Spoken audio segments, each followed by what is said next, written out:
Hello guys, welcome back to Let's Edutain. This is Nikita. I hope you all are safe and secure as it is rainy season. Just take care of your health properly. Basically, there are two main things I want to tell you. First thing is just ignore the background noise, and second thing is just do not forget to like, share and comment, friends. Subscribe చేయడం అయితే మర్చిపోకండి. And important news నేను ఇంతకుముందు షార్ట్లో చెప్పినట్టు ఏంటంటే TS TET అయితే notification మనకు త్వరలో ఎంత తొందర ఈ 1 వీక్లో ఇవ్వచ్చు. మనము ప్రిపరేషన్ అనేది ఎంత ముందుగా స్టార్ట్ చేస్తే అంత మంచిది, నోటిఫికేషన్ కోసం చూడకుండా. ఎందుకంటే ప్రిపరేషన్ అనేది చదువు అనేది మనకు ఎప్పుడు కూడా ఎక్కడ కూడా వేస్ట్ అవ్వదు. So just keep on learning and do not forget to subscribe to Let's Edutain. నేను కూడా నా టెట్ ప్రిపరేషన్ అయితే స్టార్ట్ చేశాను. నేను చెప్పాను కదా 100 days ఛాలెంజ్ అని. కాకపోతే ఇప్పుడు మనకి టీఎస్ టెట్కి అనుకూలంగా అయితే అప్రాక్స్ ఒక 50 days ఉన్నాయని చెప్పుకోవచ్చు మనం. ఈ 50 daysలో నేను మ్యాక్సిమం ఎంత సిలబస్ వీలైతే అంత సిలబస్ మ్యాక్సిమం కవర్ చేయడానికి ట్రై చేస్తా. మ్యాక్సిమం మనకి కవర్ చేయడానికి ముఖ్యంగా మనకి ఆ కాన్సెప్ట్ మనం తక్కువ చదివినా కూడా ఆ కాన్సెప్ట్ అనేది ఇంకా మనకు ఎంత ఎక్కువగా రివిజన్ అయింది, ఎంత ఎక్కువ గుర్తుంది అనేది ఇంపార్టెంట్. చదువుకుంటూ పోతుంటే దానివల్ల ఏమైనా రిజల్ట్ ఉంటుందా అంటే అస్సలు ఉండదు. జస్ట్ మనం చదివిన టాపిక్ అనేది ఎంత ఎఫెక్టివ్గా చదివినాం, మన బుర్రలోకి అది ఎంత మంచిగా ఎక్కింది అనేది ఇంపార్టెంట్. సో మీరైతే ఏం ఫికర్ కాకండి, జస్ట్ నమ్మకంతో చదవండి. ఒక ప్యాటర్న్ ప్రకారం ఒక ప్లానింగ్తోని మంచిగా పర్ఫెక్ట్ కాన్ఫిడెంట్తోని చదవండి. మ్యాక్సిమం తక్కువ టైంలో ఎక్కువ అవుట్పుట్ మనం తెచ్చుకునేటట్టు ట్రై చేద్దాం. అండ్ నేను కూడా స్టార్ట్ చేశాను. నేను ఓన్ ఛాలెంజ్ ఇచ్చుకున్నాను. Yes, I have to finish the syllabus with in time. On time కూడా కాదు, ఇన్ టైంలో కంప్లీట్ చేద్దామని నేను ఛాలెంజ్ అయితే ఇచ్చుకున్నాను. I definitely hope my videos will be helpful for you people. ఇంకా ఎవరికైతే హెల్ప్ఫుల్గా ఉంటుందో వాళ్ళకైతే కంపల్సరీ షేర్ చేయండి, ఎందుకంటే వాళ్ళకు కూడా మీరు హెల్ప్ చేసినట్టు అవుతారు. So let's talk about today's video. Class 3 వల్ల మనకు తెలిసిందే. ఇవాళ మనకు తెలుసుకునే టాపిక్ ఏంటంటే principles of development and their educational implications. మనం ఫస్ట్ అండ్ సెకండ్ క్లాస్లో గ్రోత్ అండ్ డెవలప్మెంట్ గురించి చదువుకున్నాము. అండ్ సెకండ్ క్లాస్లో మల్టిపుల్ ఫార్మ్స్ ఆఫ్ డెవలప్మెంట్ గురించి అయితే మనం చదువుకున్నాము.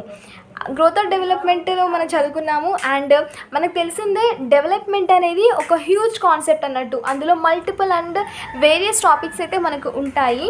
సో అందులో భాగంగా ఇవాళ ప్రిన్సిపల్స్ ఆఫ్ డెవలప్మెంట్ అని నేర్చుకుంటున్నాము. ఇప్పుడు మనము ఒక ఇండివిజువల్ని తీసుకున్నాం అనుకోండి, ఆ ఇండివిజువల్ని మనం ఎలాగైతే కొన్ని ప్రిన్సిపల్స్ని బట్టి, కొన్ని రూల్స్ని బట్టి, కొన్ని క్యారెక్టరిస్టిక్స్ని బట్టి మనం వాళ్ళని ఎట్లా అయితే జడ్జ్ చేస్తామో, అట్లానే కూడా ఆ క్యారెక్టరిస్టిక్స్ వల్ల ఒక ఇండివిజువల్ అనే ఒక వ్యక్తి పర్ఫెక్ట్, ఒక వ్యక్తి మంచివాడు, ఇంకో వ్యక్తి చెడ్డవాడు అని మనం ఎట్లయితే కేటగరైజ్ చేస్తామో అట్లా డెవలప్మెంట్ కూడా కొన్ని సర్టెన్ ప్రిన్సిపల్స్ అండ్ రూల్స్ అయితే ఉన్నాయి. అవి ఏంటో ఇవాళ మనం చూద్దాము. Let's start. First, development is sequential. వికాసం క్రమానుగతమైనది. ఇప్పుడు మనకు తెలిసిందే LSRW స్కిల్స్ తెలుసు. ఇప్పుడు మనము స్కూల్కి వెళ్ళడం వెంటనే మనం 10th క్లాస్లో ఏం కూర్చోబెట్టారు ఎవరైనా కూడా. First class, second class, third class, అంతకన్నా ముందు మనకు కిండర్ గార్డెన్ అనేది ఉంటుంది. అట్లా మనం ఏంటంటే ఒక సీక్వెన్షియల్ ప్రాసెస్లో వెళ్తుంది. ఇప్పుడు మనం ఒక చైల్డ్ స్కూల్కి వెళ్ళాక కూడా ఫస్ట్ వాళ్ళని రాయమని చెప్పరు. ఫస్ట్ వాళ్ళకి ఏదైనా స్టోరీ వినిపించడం కానీ, ఏదైనా ఒక కథ కానీ, ఏదైనా ఒక రైమ్ కానీ వినిపించి ఆ చైల్డ్లో లిజనింగ్ అనే స్కిల్ అయితే వాళ్ళు ఇన్స్టాల్ చేస్తారు. తర్వాత వాళ్ళ గురించి వాళ్ళని చెప్పమనడం కానీ, మీ సెల్ఫ్ ఇంట్రడక్షన్ గురించి చెప్పమనడం కానీ, లేకపోతే నీకు తెలిసిన ఏదైనా కథ గురించి చెప్పమనడం కానీ, ఏదైనా రైమ్ చెప్పమనడం కానీ మనం చెప్తూ ఉంటాము. అందులో పిల్లవానిలో స్పీకింగ్ అనే స్కిల్ అయితే డెవలప్ అవుతుంది. నెక్స్ట్, ఆ చైల్డ్ ఏది విధంగా అయితే క్లాసెస్ అనేది డెవలప్ అవుతూ ఉందో, like first class, second class అట్లా వెళ్తూ ఉంటుంటే మన స్కిల్స్ కూడా డెవలప్ అవుతూ ఉంటాయి అన్నట్టు. ఒక సీక్వెన్షియల్ ప్రాసెస్లోనే వెళ్తూ ఉంటాయి అన్నట్టు. ఇప్పుడు మనకు లిజనింగ్, స్పీకింగ్ అనే స్కిల్ అయిపోయినాక రీడింగ్ అనే స్కిల్ అయితే చైల్డ్లో డెవలప్ అవుతుంది. ఎట్లా అంటే ఇప్పుడు ఒక బుక్ కానిచ్చి అందులో పారాగ్రాఫ్ అయినా ఏదైనా పేజ్ని కానీ మనం చదవమంటాము. దానివల్ల చైల్డ్లో రీడింగ్ అనే స్కిల్ అయితే డెవలప్ అవుతుంది.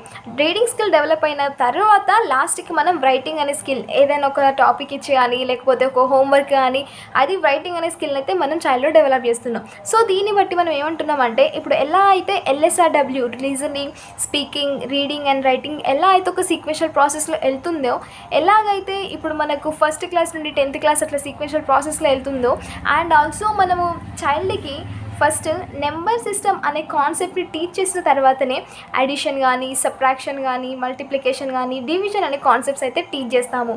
అండ్ ఆల్ఫాబెట్ ఇచ్చిన తర్వాతనే, ఆల్ఫాబెట్ నేర్పించిన తర్వాతనే 1 లెటర్ వర్డ్ కానీ, 2 లెటర్ వర్డ్స్ కానీ, సెంటెన్సెస్ కానీ, పారాగ్రాఫ్స్ కానీ అయితే మనం టీచ్ చేస్తాము.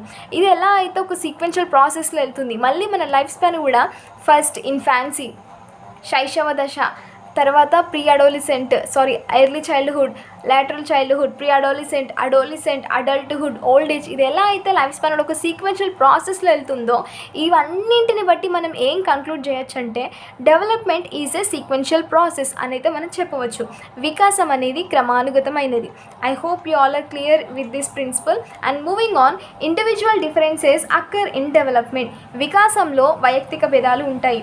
ఇప్పుడు మన యూనివర్స్లో ఎవరిని చూసుకున్నా కూడా no two individuals are same. వాళ్ళల్లో సేమ్ స్కిల్స్ ఉండకపోవచ్చు, సేమ్ ఇంట్రెస్ట్ ఉండకపోవచ్చు, వాళ్ళ ఫిజికల్ ఫీచర్స్ కానీ, వాళ్ళ మెంటల్ హ్యాబిట్స్ కానీ, వాళ్ళ లెర్నింగ్ క్యాపబిలిటీస్ కానీ, వాళ్ళ హ్యాబిట్స్ కానీ ఏవైనా కూడా 2 ఇండివిజువల్స్లో ఇవనేది సిమిలర్గా అయితే అస్సలు ఉండవు. ట్విన్స్ని తీసుకున్నా కూడా వాళ్ళ మేబీ ఐడెంటికల్ ట్విన్స్ ఉంటారు, మనకి నాన్ ఐడెంటికల్ ట్విన్స్ ఉంటారు. ఐడెంటికల్ ట్విన్స్ ఉన్నా కూడా వాళ్ళ ఫిజికల్ ఫీచర్స్ సేమ్ ఉన్నా కూడా వాళ్ళ యొక్క హ్యాబిట్స్ కానీ, లెర్నింగ్ క్యాపబిలిటీస్ కానీ, వాళ్ళ యొక్క ఇంట్రెస్ట్ కానీ ఏవైనా కూడా అవి మనకైతే డిఫరెన్సెస్ అయితే కంపల్సరీ కనిపిస్తాయి. అదేవిధంగా ఒక గ్రూప్ ఆఫ్ క్లాస్ పీపుల్, మనం స్టూడెంట్స్ని తీసుకుంటే వాళ్ళలో లెర్నింగ్ క్యాపబిలిటీస్ అనేది మనము డిఫరెన్సెస్ చెప్పవచ్చు. వాళ్ళ స్కిల్స్ కానీ, వాళ్ళ ఇంట్రెస్ట్ కానీ, ఇప్పుడు కొంతమందికి చదవడం ఇష్టం ఉంటుంది, కొంతమందికి పాడడం, కొంతమందికి డ్యాన్స్ చేయడం, కొంతమందికి టెక్నాలజికల్ స్కిల్స్ పైన, ఇంకొంతమందికి పెయింటింగ్, డ్రాయింగ్, ఇలాంటి స్కిల్స్ పైన, ఎక్స్ట్రా కరికులర్ యాక్టివిటీస్ పైన ఇంట్రెస్ట్ ఉంటుంది. అండ్ కొంతమందికి ఒక్కసారి చెప్తే తొందరగా గ్రాస్ప్ చేసుకోగలుగుతారు, కొంతమందికి మల్టిపుల్ టైమ్స్ ఆ కాన్సెప్ట్ చెప్తే వాళ్ళు అర్థం చేసుకొని ఆ కాన్సెప్ట్ని అయితే వాళ్ళు గుర్తుంచుకోగలుగుతారు. దాన్ని బట్టి పిల్లల యొక్క హ్యాబిట్స్లో కానీ, ఇంట్రెస్ట్లో కానీ, ఇంట్రెస్ట్లో కానీ, లెర్నింగ్ ఎబిలిటీస్లో కానీ, వాళ్ళ యొక్క స్కిల్స్లో కానీ, వాళ్ళ యొక్క డెవలప్మెంట్ ప్రాసెస్లో కానీ డిఫరెన్సెస్ అయితే చాలా విధంగా ఉంటుంది. దీన్ని బట్టి మనం ఏం చెప్పవచ్చు అంటే individual differences occur in development అంటే వికాసంలో వైయక్తిక భేదాలు తప్పనిసరిగా ఉంటాయి అని మనమైతే చెప్పవచ్చు. ఇప్పుడు ఎట్లాగైతే కొంతమంది పిల్లలు పొడుగ్గా, టాల్గా, షార్ట్గా, కొంతమంది ఫెయిర్గా, కొంతమంది డార్క్గా, కొంతమంది స్లిమ్గా, కొంతమంది ఫ్యాట్గా ఇలా ఉంటారో వాళ్ళలో కూడా ఫిజికల్ ఫీచర్స్లో కూడా మనకి డిఫరెన్స్ కనబడతాయి. మెంటల్ ఫీచర్స్లో కూడా మనకి ఆబ్వియస్లీ డిఫరెన్సెస్ అయితే ఉంటాయి. దీన్ని బట్టి మనం individual differences occur in development అనేది చెప్పుకోవచ్చు. ప్రతి ఒక్క ఇండివిజువల్కి వాళ్ళ యొక్క డిఫరెన్సెస్ అండ్ వాళ్ళ యొక్క యూనిక్నెస్, వాళ్ళ యొక్క టాలెంట్స్ అయితే ఉంటాయని మనం చెప్పుకోవచ్చు. అయితే టీచర్స్ ఏం చేయాలంటే పిల్లలు ఇప్పుడు ప్రతి ఒక్క స్టూడెంట్స్ మరి క్లెవర్స్ అయితే అది క్లాస్ రియల్గా బోర్ ఉంటుంది. Each and every type of student ఉంటేనే క్లాస్ రూమ్ అనేది చాలా ఎఫెక్టివ్గా ఇంకా కొంచెం ఎంటర్టైనింగ్గా ఉంటుంది అన్నట్టు. సో టీచర్ అనే వ్యక్తి ఎవరైతే ప్రొఫెషన్లో ఉంటారో కంపల్సరీ ఇండివిజువాలిటీకి కంపల్సరీ రెస్పెక్ట్ ఇవ్వాలి. ఆ కాన్సెప్ట్ అర్థం కాకపోతే ఆ చైల్డ్కి ఆ కాన్సెప్ట్ని అర్థమయ్యేటట్టు చెప్పేవారే అసలైన టీచర్ అని మనమైతే చెప్పుకోవచ్చు. వాళ్ళు అంత ఓపిక కలిగి ఆ కాన్సెప్ట్ అయితే టీచ్ చేస్తే he or she will become definitely a good teacher అనేది మనం చెప్పుకోవచ్చు. దీన్ని బట్టి individual differences occur in development అనే ప్రిన్సిపల్ అయితే మనం అర్థం చేసుకోవచ్చు. And moving on, third principle ఏంటంటే development is simple to complex and general to specific. వికాసం సులభ అంశాల నుండి జటిల అంశాలకు, సాధారణ అంశాల నుండి నిర్దిష్ట అంశాలకు సంభవిస్తుంది. ఇప్పుడు మనం చెప్పుకున్నాం, ఫస్ట్ మనం చైల్డ్కి నెంబర్ సిస్టమ్ అనే కాన్సెప్ట్ని టీచ్ చేసిన తర్వాతనే అడిషన్, సబ్ట్రాక్షన్, మల్టిప్లికేషన్, డివిజన్ అనే టాపిక్స్ని టీచ్ చేస్తాము. ఆల్ఫాబెట్ టీచ్ చేసిన తర్వాతనే మనము వాళ్ళకి వర్డ్స్, ఇంకా సెంటెన్సెస్ ఇవ్వడం కానీ, పారాగ్రాఫ్స్ ఇవ్వడం కానీ, అండ్ LSRW స్కిల్స్ అనే గురించి మనం చెప్పుకున్నాము. ఇది ఎట్లా అంటే అండ్ ఇప్పుడు చైల్డ్ యొక్క మూమెంట్స్ గురించి మనం తెలుసుకున్నాం. Types of development, multiple forms of డెవలప్మెంట్లో ఫస్ట్ బేబీ క్రాల్ చేసినాక దేన్నైనా సపోర్ట్ చేసుకొని నిలబడినాక, వాక్ చేసినాక మెల్లమెల్లగా నడవడం, రన్నింగ్ చేయడం, జంపింగ్ చేయడం, ఇట్లాంటి మూమెంట్స్ అయితే, మోటార్ స్కిల్స్ అయితే మనం చైల్డ్లో చూడగలుగుతాం. అప్పుడు మనం చైల్డ్ పుట్టిన వెంటనే వాళ్ళు రన్ చేయరు. ఫస్ట్ సింపుల్ టాస్క్ అంటే అంబాడడం కానీ, మూమెంట్స్ ఇవ్వడం కానీ, మెల్లమెల్లగా నడవడం కానీ, ఇట్లాంటి సింపుల్ టాస్క్ నుండి జంపింగ్, రన్నింగ్ ఇట్లా కాంప్లెక్స్ కాన్సెప్ట్స్కి అయితే వాళ్ళు వెళ్తున్నారు.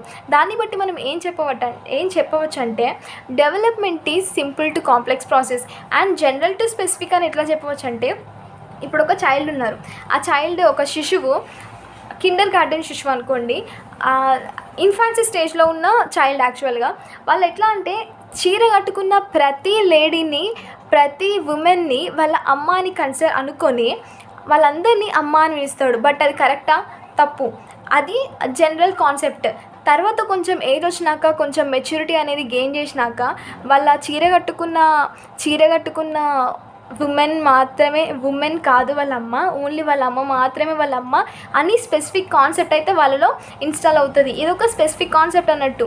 దీన్ని బట్టి మనం జనరల్ టు స్పెసిఫిక్ అనే టాపిక్ అయితే మనం అర్థం చేసుకోవచ్చు. దీన్ని బట్టి మనం ఏం చెప్పవచ్చు అంటే, శారీరక, మానసిక, సాంఘిక, ఉద్వేగ, నైతిక వికాసాలలో ఏ వికాసాంశమైనా సులభ లేదా సాధారణ అంశాల నుండి జటిల నిర్దిష్ట అంశాలకు సంభవిస్తుంది. ఈ నియమం ప్రకారం ఉపాధ్యాయులు సులభ అంశాలతో ప్రారంభించి కఠినత్వ స్థాయిని పెంచే విధంగా తరగతిలో పాఠ్యాంశాలు, పాఠ్యబోధన అనేది తప్పనిసరిగా ఉండాలి అని మనం చెప్పవచ్చు.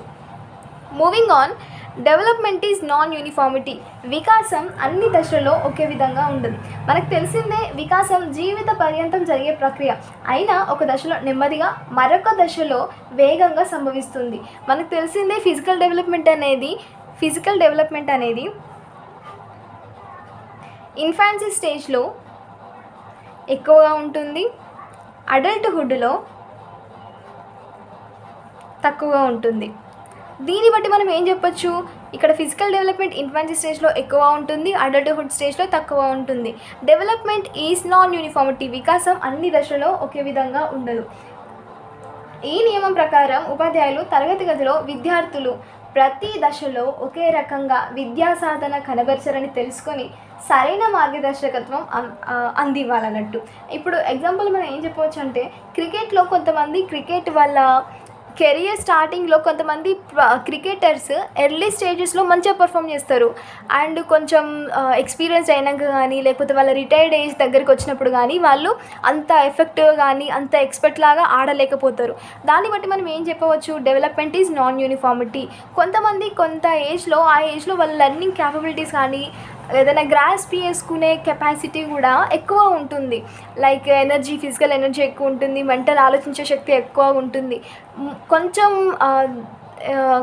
వేరే స్టేజెస్లో అట్లాంటి క్యాపబిలిటీస్ ఏమైనా ఉన్నాయో,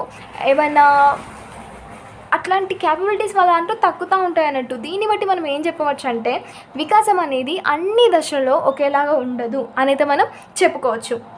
moving on, development may take place in 2 directional trends. వికాసం అనేది 2 నిర్దేశక పోకడాల్లో ఉండవచ్చు. వికాసం ఖచ్చితమైన దిశగా జరుగుతుంది. అవేంటో ఇప్పుడు చూద్దాం. డెవలప్మెంట్ అనేది మనకి యాక్చువల్గా 2 డైరెక్షన్స్లో జరుగుతుందంట. అదేంటంటే సెఫలోకార్డల్ ఫస్ట్ థింగ్, దీన్నే మనం శిరోపాదాభిముఖ వికాసం అని అంటాము. నెక్స్ట్ వన్ ప్రాక్సిమో డిస్టల్, దీనినే సమీప దూరస్థ వికాసం అని అంటాము. ఫస్ట్ సెఫలోకోడల్ అనే డెవలప్మెంట్ గురించి అయితే మనం తెలుసుకుందాం. సెఫలోకోడల్ అంటే హెడ్ టు టో. ఇప్పుడు ఒక ఇండివిజువల్ ఉన్నాడు, ఇప్పుడు ఒక baby, I'm not a good artist, so just నా డయాగ్రామ్ చేసి భయపడకండి. ఫస్ట్ బేబీ యొక్క బ్రెయిన్ మూమెంట్స్లో డెవలప్మెంట్ జరిగి, తర్వాత మెల్లమెల్లగా వాళ్ళ యొక్క నర్వస్ సిస్టమ్ కానీ, వాళ్ళ యొక్క హ్యాండ్ మూమెంట్స్లో కానీ, తర్వాత బేబీ యొక్క హ్యాండ్ మూమెంట్స్ నుండి తర్వాత వాళ్ళ లోయర్ పార్ట్లో కానీ ఏదైతే డెవలప్మెంట్ జరుగుతుందో, అంటే హెడ్ నుండి మనకి టో వరకు మూమెంట్ అనేది డెవలప్మెంట్ అనేది జరుగుతుంది. హెడ్ నుండి టో వరకు అంటే ఒక లాంగిట్యూడినల్ అప్రోచ్ లాగా జరుగుతుంది, లాంగిట్యూడినల్ ప్రాసెస్లో జరుగుతుంది. కాబట్టి దీన్ని మనం సెఫలోకార్డల్ డెవలప్మెంట్ అని అయితే అంటాము. దీనినే శిరోపాదాభిముఖ వికాసం. ఏదైతే హెడ్ టు టో కానీ, లేకపోతే ఇలాంటి యొక్క డయాగ్రామ్ కానీ, లేకపోతే లాంగిట్యూడినల్ డైరెక్షన్లో మనకైతే జరుగుతుందో, లాంగిట్యూడినల్ వే, లాంగిట్యూడినల్ అప్రోచ్, లాంగిట్యూడినల్ డైరెక్షన్లో ఏదైతే డెవలప్మెంట్ జరుగుతుందో, అంటే ఫస్ట్ వాళ్ళ యొక్క హెడ్ మూమెంట్లో డెవలప్మెంట్, తర్వాత వాళ్ళ యొక్క మిడిల్ బాడీ మూమెంట్స్లో, మిడిల్ బాడీ పార్ట్స్లో డెవలప్మెంట్, తర్వాత వాళ్ళ యొక్క లోయర్ పార్ట్స్లో డెవలప్మెంట్, ఏదైతే హెడ్ నుండి టో వరకు అయితే మూమెంట్ డెవలప్మెంట్ ఏదైనా జరుగుతుందో దాన్నే సెఫలోకార్డల్ డెవలప్మెంట్ అయితే మనం అంటాము. దీని తర్వాత ప్రాక్సిమో డిస్టల్, దీన్నే మనం సమీప దూరస్థ వికాసం అని అంటాము. అంటే near to far, centre to outwards, near to far, centre to outwards. అంటే ఫస్ట్ బాడీ యొక్క సెంటర్లో వాళ్ళ యొక్క డెవలప్మెంట్, అంటే హార్ట్ ప్లేస్లో వాళ్ళ డెవలప్మెంట్ అనేది జరిగి అది వాళ్ళ యొక్క ఎక్స్ట్రిమిటీస్లో మనము డెవలప్మెంట్ అనేది చూడవచ్చు. ఫర్ ఎగ్జాంపుల్ ఇప్పుడు కింద ఒక పెన్ పడ్డది, ఫస్ట్ బేబీ ఏం చేస్తారంటే వాళ్ళ హ్యాండ్ అనేది మొత్తం యూజ్ చేసి ఆ పెన్ అయితే వాళ్ళు తీసుకుందాం అనుకుంటారు. బట్ లేటర్ ఆన్ వాళ్ళకు ఒక మెచ్యూరిటీ వచ్చినాక మొత్తం వాళ్ళ హ్యాండ్స్ మొత్తం యూజ్ చేయకుండా ఓన్లీ వాళ్ళ టిప్స్, ఫింగర్ యొక్క టిప్స్నే యూజ్ చేసి ఆ పెన్ అయితే వాళ్ళు తీస్తారన్నట్టు. దీన్ని బట్టి ఫస్ట్ మొత్తం వాళ్ళ బాడీని మొత్తం వాళ్ళు హెల్ప్ తీసుకొని వాళ్ళ ఆ పెన్ అయితే లిఫ్ట్ చేద్దాం అనుకుంటారు. ఒక బాల్ వచ్చి పడ్డా కూడా వాళ్ళ హ్యాండ్ని మొత్తం వాళ్ళు యూజ్ చేసి ఆ బాల్ని అయితే వాళ్ళు ఇట్లా పట్టుకుందాం అనుకుంటారు. బట్ లేటర్ ఆన్ వాళ్ళకి కొంచెం మెచ్యూరిటీ అయినాక, కొంచెం డెవలప్మెంట్ అయినాక, లేదు హ్యాండ్ మొత్తం యూజ్ చేయాల్సిన అవసరం లేదు, జస్ట్ మనం ఒక పామ్ అనేది యూజ్ చేస్తే సరిపోతుంది అని ఆ బాల్ వాళ్ళు ఇట్లా తీసుకుంటారంటూ. దీని ద్వారా మనం ఏం చెప్పవచ్చు అంటే నియర్ టు ఫార్, ఫస్ట్ దగ్గరి పార్ట్స్లో మూమెంట్ జరిగి తర్వాత మనం ఎక్స్ట్రిమిటీస్ని అనేది యూజ్ చేస్తున్నాం కదా, అంటే సెంటర్ నుండి అవుట్వర్డ్స్ అనేది ఎక్స్ట్రిమిటీస్ దగ్గర మనకు మూమెంట్, ఒక డెవలప్మెంట్ అనేది జరుగుతుంది. కాబట్టి దీనినే మనం ప్రాక్సిమో డిస్టల్ అని డెవలప్మెంట్ అని అయితే అంటాము. అంటే బేబీ ఫస్ట్ వాళ్ళ యొక్క హ్యాండ్ని మొత్తం యూజ్ చేసి బాల్ని పిక్ చేయడం కానీ, ఒక పెన్ని లిఫ్ట్ చేయడం కానీ చేస్తూ ఉంటారు. తర్వాత వాళ్ళకి సర్టెన్ మెచ్యూరిటీ వచ్చినాక ఓన్లీ ఫింగర్స్ హెల్ప్స్తోని, ఓన్లీ ఫింగర్ టిప్స్ హెల్ప్తోని వాళ్ళు పెన్ అయితే లిఫ్ట్ చేయగలుగుతారు. దీనినే ప్రాక్సిమో డిస్టల్ డెవలప్మెంట్ అని అయితే అంటాము. I hope you are clarity. Just దీని మీదనైతే కొంచెం ఎక్కువ కాన్సన్ట్రేషన్ పెట్టండి, ఎందుకంటే ఇది most confusing part and important part అని అయితే మనం చెప్పవచ్చు. Next, development is a continuous process. వికాసం అవిచ్ఛిన్నంగా జరుగుతుంది. మనం ప్రీవియస్ క్లాసెస్తో తెలుసుకున్నాము, development is a continuous process, life long process, and అది మదర్ వూమ్ నుండి టోమ్ వరకు జరుగుతుంది, అంటే వూమ్ టు టోమ్ జరుగుతుంది. And it is a life long process, జీవితకాలం మొత్తం జరుగుతుంది. అంటే ఇప్పుడు ఫర్ ఎగ్జాంపుల్ కొంతమందికి కొన్ని స్కిల్స్ అనేది వాళ్ళు ఇప్పుడు కొంతమందికి డ్యాన్స్ నేర్చుకోవాలనే ఇంట్రెస్ట్ ఉంటుంది అన్నట్టు. కాకపోతే వాళ్ళ యొక్క ఫైనాన్షియల్ ప్రాబ్లమ్స్ వల్ల, ఫైనాన్షియల్ క్రైసిస్ వల్ల, లేకపోతే ఏదైనా ఒక ప్రాబ్లమ్స్ వచ్చి వాళ్ళు ఆ డ్యాన్స్ అయితే నేర్చుకోలేకపోతారు. కాకపోతే వాళ్ళు పర్మనెంట్గా సెటిల్ అయినాక, కొంచెం ఇండిపెండెంట్ వచ్చినాక, ఫైనాన్షియల్ ఇండిపెండెన్సీ వాళ్ళకి వచ్చినాక తర్వాత వాళ్ళు అరే నేను డ్యాన్స్ నేర్చుకుందాం అనుకున్నా కదా, ఇప్పుడు నేర్చుకుంటే ఏమవుతుంది అనేసి వాళ్ళు సెటిల్ అయినాక నేర్చుకుందాం అనుకుంటారు. కొంతమంది స్కిల్స్, మ్యూజిక్ కానీ, డ్యాన్స్ కానీ, ఏదైనా కొత్త లాంగ్వేజ్ కానీ కూడా దానికి ఏజ్ లిమిట్ అయితే మనం చెప్పక్కర్లేదు. అండ్ ఇప్పుడు మనం న్యూస్లో చూస్తూ ఉంటాము, ఒక 78 years old women, old man కూడా వాళ్ళు 10th క్లాస్ ఎస్ఎస్సి ఎగ్జామ్స్ కానీ, ఏదైనా గవర్నమెంట్ ఎగ్జామ్స్ అని వాళ్ళు రాసి క్వాలిఫై అయ్యారంట. దీన్ని బట్టి మనం ఏం చెప్పవచ్చు అంటే అక్కడ వాళ్ళ డెవలప్మెంట్ అనేది ఆ ఏజ్లో కూడా జరిగింది. దీన్ని బట్టి మనం ఏం చెప్పవచ్చు అంటే development is a continuous process, ఈ ఏజ్లోనే ఉంటుంది, ఈ ఏజ్లో ఉండదు అని మనం అస్సలు చెప్పలేము. అఫ్కోర్స్ ఫిజికల్ డెవలప్మెంట్ అనేది మనకు తెలిసిందే, ఇన్ఫాన్సీ స్టేజ్లో ఎక్కువ ఉంటుంది, అడల్ట్హుడ్లో కూడా ఉంటుంది, కాకపోతే చాలా అంటే చాలా తక్కువ ఉంటుంది అని అయితే మనం తెలుసుకున్నాము. దీన్ని బట్టి మనం ఏం చెప్పవచ్చు అంటే development is a continuous process, వికాసం అవిచ్ఛిన్నంగా జరుగుతుంది. And moving on, development is A cumulative process. వికాసం ఒక సంచిత ప్రక్రియ, సర్వశక్తుల సమ్మేళనం. మనం చెప్పుకున్నాం పెరుగుదలలాగా కాకుండా వికాసం గర్భస్థ శిశువు దశ నుండి జీవితం పర్యంతం కొనసాగే ప్రక్రియ. ఇప్పుడు శారీరక మార్పులైనా, మానసిక మార్పులైనా ఒక్కసారిగా సంభవించక గతంలో ఏర్పడిన మార్పులకు ఆధారంగా కొత్త మార్పులు, చేర్పులు జరుగుతాయి. ఇప్పుడు ఫర్ ఎగ్జాంపుల్ మనం చెప్పుకుంటే పదాలు నేర్చుకున్న తర్వాత వాక్యాలు రాయగలగడం కానీ, వర్ణమాల నేర్చుకున్న తర్వాత శిశువు వాటికి ఆధారంగా గుణింతాలు నేర్చుకోవడం కానీ. ఇక్కడ మనం ఆధారంగా అనే వర్డ్ని కంపల్సరీ గుర్తుంచుకోవాలి. అంటే ప్రీవియస్గా మనం ఇప్పుడు కిండర్ గార్డెన్లో స్టూడెంట్స్కి అయితే ఫస్ట్ ఆల్ఫాబెట్ ఏబిసిడి అయితే నేర్పిస్తారు. ఏబిసిడి అని నేర్పించిన తర్వాత వాళ్ళు హై క్లాసెస్కి వెళ్ళినప్పుడు వాళ్ళకి సెంటెన్సెస్ కానీ, లేకపోతే పారాగ్రాఫ్స్ కానీ, ఎస్సేస్ కానీ వాళ్ళైతే రాయమని చెప్తారు. దీన్ని బట్టి వాళ్ళు ప్రీవియస్గా నేర్చుకున్న ఆల్ఫాబెట్ అనే కాన్సెప్ట్ ఏదైతే ఉందో దాన్ని బేస్గా తీసుకొని, దాన్ని ఆధారంగా తీసుకొని సెంటెన్సెస్ రాయమనడం కానీ, పారాగ్రాఫ్స్ రాయమనడం కానీ, ఎస్సేస్ రాయడం కానీ అని వాళ్ళైతే చెప్తారు. దీన్ని బట్టి మనం ఏం చెప్పవచ్చు అంటే development is a cumulative process. వికాసం ఒక సంచిత ప్రక్రియ, సర్వశక్తుల సమ్మేళనం అని అయితే మనం చెప్పవచ్చు. Next, development is based on heredity and environment. వికాసం అనువంశికత, పరిసరాలపై ఆధారపడును.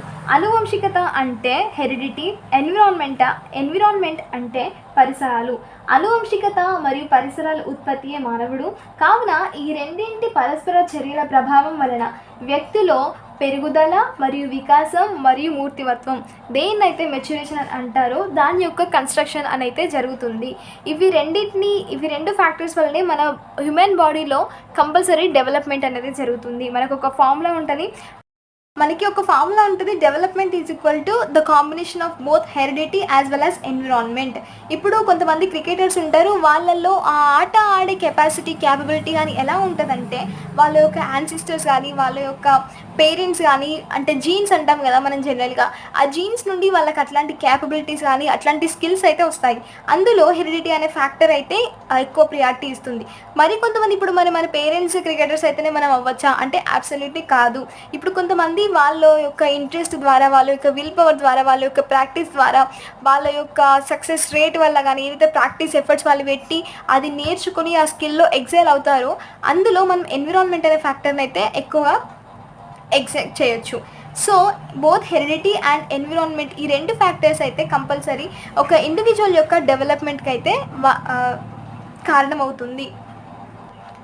Moving on, development is A unified whole. దీనినే వివిధ వికాసాలు పరస్పర సంబంధంగా కొనసాగుతాయి, వికాసం ఏకీకృత మొత్తం అని మనం చెప్పవచ్చు. ఇప్పుడు ఎలాగైతే వ్యక్తిలో శారీరక, మానసిక, ఉద్వేగ, సాంఘిక, నైతిక వికాసాలు ఒకదానితో ఒకటి సంబంధాన్ని కలిగి ఒకదాని మీద మరొకటి ఆధారపడతాయనైతే మనం చెప్పవచ్చు. ఒక రంగంలో జరిగే వికాసం మరొక రంగంలోని వికాసాన్ని ప్రభావితం చేస్తుంది. ఇప్పుడు ఎలాగైతే ఫర్ ఎగ్జాంపుల్ మనం ఎక్కువ గేమ్స్ అండ్ స్పోర్ట్స్ ఆడాలని అయితే చెప్తారు. ఎందుకు? అప్పుడు మన ఫిజికల్ హెల్త్ అనేది ఇంప్రూవ్ అవుతుంది. అండ్ ఆ ఫిజికల్ హెల్త్ బాగుంటే ఇట్స్ డైరెక్ట్లీ ప్రపోర్షనల్ టు మన మెంటల్ హెల్త్. మన మెంటల్ హెల్త్ బాగుంటే మనం సోషల్గా ఇంకా ఎక్కువ డెవలప్ అవ్వగలుగుతాము. అంటే సోషల్ డెవలప్మెంట్ అనేది మనలో చాలా ఇంప్రూవ్ అవుతుంది. మన సోషల్ డెవలప్మెంట్ బాగుంటే మన ఎమోషనల్ డెవలప్మెంట్ అనేది బాగుంటుంది. సో దీన్ని బట్టి మనం ఏం చెప్పవచ్చు అంటే ఒక డెవలప్మెంట్ అనేది ఇంకొక డెవలప్మెంట్తోని ఇంటర్లింక్ అయి ఉంటుంది అని మనం చెప్పుకోవచ్చు. Development is A unified whole. మనం ఇప్పుడు మన ఎమోషన్స్ని కంట్రోల్లో పెట్టుకోగలిగితే సోషల్గా మనం వాళ్ళ యొక్క ఇప్పుడు human being is a social man అని మనం చెప్పవచ్చు. ఎలా అయితే ఇప్పుడు మన ఎమోషన్స్ని మనం కంట్రోల్లో పెట్టుకున్నాం అనుకోండి, మనం అందరికీ నచ్చగలుగుతాము. అండ్ దట్ డజంట్ మీన్ అందరికీ నచ్చడం కోసం మన క్యారెక్టర్ రియల్ క్యారెక్టర్ని అని వదులుకోవాలని అయితే అస్సలు లేదు. బట్ మనం ఎమోషన్స్ని ఏ సిచ్యువేషన్లో ఎలా రియాక్ట్ అయితే బాగుంటుందో, అక్యురేట్గా ఉంటుందో అనేది మనకు తెలియగలుగుతుంది. ఎలాగైతే ఇప్పుడు ఒక్కొక్క డెవలప్మెంట్ అనేది ఇంకో డెవలప్మెంట్కి ఇంటర్లింక్ అయి ఉంటుందో దీన్ని బట్టి మనం ఏం చెప్పవచ్చు అంటే development is a unified whole. వివిధ వికాసాలు పరస్పర సంబంధంగా కొనసాగుతాయి అని అయితే మనం చెప్పవచ్చును. అండ్ లాస్ట్ వన్ ఏంటంటే డెవలప్మెంట్ ఈజ్ ప్రెడిక్టబుల్. వికాసాన్ని ప్రాగుప్తీకరించవచ్చు, అంచనా వేయవచ్చును. ఇప్పుడు ఎలాగైతే తొలి దశలలోని శిశువు పెరుగుదల వికాసాలను బట్టి రాబోయే దశలలో ఎలా ఉంటాడో ఊహించవచ్చు. చిన్నతనంలో ప్రజ్ఞాలబ్ధిని తెలుసుకోవడం ద్వారా, ప్రజ్ఞాలబ్ధి అంటే మనము ఇక్కడ మీరు చూడవచ్చు, ప్రజ్ఞాలబ్ధి అంటే ఇంటెలిజెన్స్ కోషియంట్. దీని యొక్క formula IQ is equal to MA/CA, అంటే mental age by chronological age, అంటే మన బయాలజికల్ ఏజ్ ఇంటూ 100. ఇది ఐక్యూ యొక్క ఫార్ములా. ఇప్పుడు చిన్నతనంలో మనము పిల్లల యొక్క ప్రజ్ఞాలబ్ధిని బట్టి వాళ్ళ ఫ్యూచర్లో వాళ్ళ యొక్క ప్రజ్ఞాలబ్ధి అంటే ఇంటెలిజెన్స్ కోషియంట్ ఎలా ఉంటుందో అని అయితే మనం ప్రెడిక్ట్ చేయొచ్చు. అది కరెక్టా తప్ప అనేది సెకండరీ. మనమైతే ఫస్ట్ ప్రెడిక్ట్ అయితే చేయగలుగుతాము. ఇప్పుడు ఒక చైల్డ్ చిన్నతనంలో డ్యాన్స్ అనేది బాగా చేయగలుగుతున్నాడు, లేకపోతే సాంగ్స్ అనేది బాగా పాడగలుగుతున్నాడు.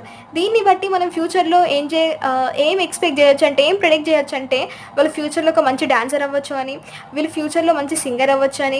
లేకపోతే ఇప్పుడు ఒక స్టూడెంట్ అకాడమిక్స్లో బాగున్నారు అంటే వాళ్ళు ఫ్యూచర్లో మంచి పొజిషన్కి వెళ్తారు కావచ్చు, కానీ ఎడ్యుకేషన్ ఫీల్డ్లో కానీ ఏదైనా ఒక ఫీల్డ్లో మంచిగా రాణిస్తారు అని అయితే మనం చెప్పవచ్చు, ప్రెడిక్ట్ చేయవచ్చు. ఎందుకంటే వాళ్ళల్లో చిన్నప్పుడే అట్లాంటి స్కిల్స్ అయితే ఉన్నాయి. దీన్ని వాళ్ళు ఎట్లాంటి డైవర్షన్ లేకుండా మంచిగా అట్లాంటి స్కిల్స్ని ఇంకెక్కువ వాళ్ళు వాళ్ళ బాడీలో కానీ వాళ్ళ మైండ్లో వాళ్ళ డెవలప్మెంట్కి వాళ్ళు యూజ్ చేయగలిగితే కంపల్సరీ వాళ్ళు పర్ఫెక్ట్ డాన్సర్ అవ్వచ్చు, ఒక మంచి సింగర్ అవ్వచ్చు, ఒక మంచి అకాడమిక్ ఒక మంచి ఎడ్యుకేషనిస్ట్ కానీ ఏదైనా ఫీల్డ్లో మంచిగా డెవలప్ అవ్వగలుగుతారు. దీన్ని బట్టి మనం ఏం చెప్పవచ్చు అంటే, డెవలప్మెంట్ ఈజ్ ప్రెడిక్టబుల్ అండ్ వికాసాన్ని ప్రాగుక్తీకరించవచ్చు, అంచనా వేయచ్చు. అది కరెక్టా తప్ప అని సెకండరీ. బట్ ఇప్పుడు వాళ్ళ ఇంటెలిజెన్స్ క్వశ్చన్ కానీ వాళ్ళ యొక్క టాలెంట్ స్కిల్స్ కానీ ఎలా ఉన్నాయో ఫ్యూచర్లో వాళ్ళు అలానే ఉండవచ్చును అని అయితే మనం చెప్పవచ్చు. దీన్నే మనం డెవలప్మెంట్ ఈజ్ ప్రెడిక్టబుల్ ప్రిన్సిపల్ అని అయితే చెప్పవచ్చును. So guys, this is the class or information about principles of development and their educational implications. పెరుగుదల వికాస నియమాలు సూత్రాలు అని అయితే మన టాపిక్ నేర్చుకున్నాము. అండ్ ఇప్పుడు మనకు టెట్ నోటిఫికేషన్ కూడా పడుతుంది అంటున్నారు కాబట్టి ఆగస్ట్లో ఎంత లేకున్నా 31 days ఉన్నాయి మనకు. అండ్ సెప్టెంబర్ 3rd weekలో అంటున్నారు కాబట్టి అప్రాక్సిమేట్గా మనం ఒక 10 days వేసుకుందాం, 10 days ఆర్ 15 days అయితే వేసుకుందాము. 30 + 15 45. అండ్ ఇప్పుడు జూలైలో అప్రాక్స్ ఒక 50 classes అయితే మనం అనుకుందాము. ఈ 50 classes మన టీఎస్ స్టేట్ సిలబస్ అనేది కంప్లీట్ అవ్వదా అనేది అయితే మనం చూద్దాము. మ్యాక్సిమం మనం అనుకుంటే అవుతుంది. అఫ్కోర్స్ మొత్తం సిలబస్ కంప్లీట్ కాకపోయినా కూడా మనం చదివింది పర్ఫెక్ట్గా చదివితే చాలు. ఎందుకంటే మనం చదివిందే ఏదో ఆగమాని చదివి బుర్రకెక్కించుకోకుండా ఏదో చదివినాము అనేది కాకుండా చదివింది మంచిగా ఎఫెక్టివ్గా దాన్ని ఇంకా ఎలా చదివితే మనకి ఇంకా ఎంత బాగా గుర్తుంటుంది, ఎగ్జామినేషన్ పాయింట్ ఆఫ్ వ్యూలో ఎంత ఇంపార్టెంట్ మనకు అది. అండ్ ఇప్పుడు కొంతమంది ఉంటారు ఎలా అంటే ఆ సబ్జెక్ట్ మీద మొత్తం పిహెచ్డి లెవెల్లో వాళ్ళు ఎక్స్పెరిమెంట్స్ చేస్తారు, రీసెర్చ్ చేస్తారు. అండ్ అఫ్కోర్స్ ఆ సబ్జెక్ట్లో ఎక్స్పెక్ట్ అవుతారు కరెక్టే. కానీ మనం చదివేది ఫస్ట్ ఎగ్జామ్ కోసము, ఎగ్జామినేషన్ పాయింట్ ఆఫ్ వ్యూలో చదివితే ఇంకా మనకు కొంచెం ఎక్కువ బెనిఫిషియల్ ఉంటుంది అన్నట్టు. ఇప్పుడు మనకు ఒక సిడిపి మాత్రమే లేదు, ఒక తెలుగు మాత్రమే లేదు, ఒక ఇంగ్లీష్ మాత్రమే లేదు, ఒక మ్యాథ్స్ మాత్రమే లేదు, ఒక ఈవీఎస్ మాత్రమే లేదు. ఈ 5 subjects కాంబినేషన్ మనకు టీఎస్ టెట్ యొక్క syllabus, actually paper 1 syllabus. So మీరు ఇది మైండ్లో పెట్టుకొని చదివితే అన్ని టాపిక్స్ అనేది తక్కువ టైంలో ఎక్కువ అవుట్పుట్ వచ్చేటట్టు ఎలా చదవాలి అని అయితే నేను నెక్స్ట్ వీడియోలో చేస్తాను.